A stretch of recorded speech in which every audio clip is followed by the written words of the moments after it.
Virginia Loduca e Miss Miluna Mazzarino 2012, una vittoria bellissima, importantissima per te perché voli alle finali regionali. Sì, è stato bellissimo stasera, sono contentissima di questa vittoria totalmente inaspettata, ma comunque è sempre piacevole, si accoglie sempre bene una vittoria. Ringrazio tutti, ringrazio la giuria, Paola e Rita e i miei genitori come sempre che mi accompagnano in ogni mia avventura. Per conoscerti meglio, chi è Virginia Loduca? Virginia Loduca è una studentessa appena diplomata che si prepara ad affrontare i test universitari, comunque che ambisce a diventare modella e quindi prova, questo concorso che è il trampolino più importante. Cos'è per te Miss Italia? Miss Italia per me è un sogno che rincorro da quando sono piccole, insomma tutte le ragazze sono state da piccole con la mamma magari a guardare Miss Italia in televisione ed è sempre un'emozione, magari tutte le ragazze si rispecchiano nella nuova Miss dell'anno. Mi sono divertita tantissimo e ho conosciuto molte ragazze, spero di prolungare questa amicizia al di fuori dai concorsi. Ti aspettavi questo piccolo trionfo? Assolutamente no, però sono molto felice. Cos'è per te Miss Italia? Un trampolino di lancio. Magari per raggiungere il mio sogno, che è quello di diventare fotomodella. Beh, la serata è stata bellissima, le ragazze erano tutte stupende, grandiose, anzi non so come mai hanno scelto le migliori a quanto pare di questa serata, quindi sono contenta così, questa è la seconda volta che vinco la seconda fascia Miss Rocchetta Bellezza. Dopo un anno di pausa ritorni a fare il concorso di Miss Italia? Dopo un anno di pausa ritorno a fare i concorsi Miss Italia. 2 anni fa ho vinto con la fascia Miss Cinema Sicilia e adesso sono arrivata a Salsomaggiore e adesso voglio riprovare di nuovo l'avventura di Miss Italia e ripartire, se sarò fortunata, di nuovo a provare questa esperienza.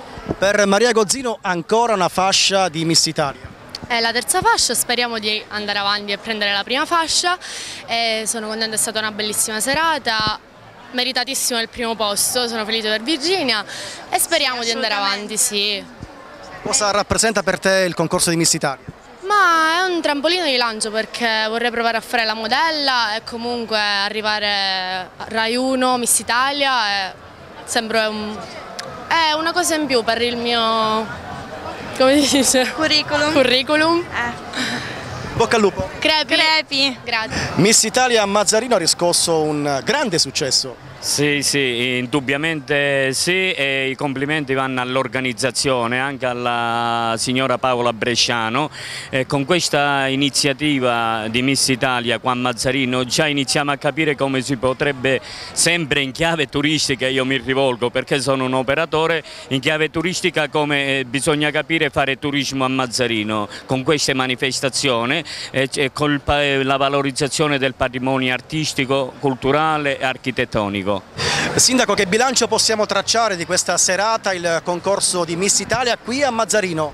Ogni volta è più rosea previsione, veda, viviamo un momento gravissimo dove l'economia è a terra non solo a Mazzarino ma dappertutto, ma da quando abbiamo cominciato questa sinergia tra ente pubblico e ente privato mi sono accorto che effettivamente, anche se non arrivano più risorse né dalla provincia né dalla regione né dallo Stato, possiamo fare qualcosa in concreto. Tanto è vero che tra gli sponsor di questa sera c'è a livello personale il sindaco di Mazzarino, il consigliere provinciale nonché mio esperto, dottore Petralia, e l'assessore Filippo Alesse. Veda, la situazione è grave.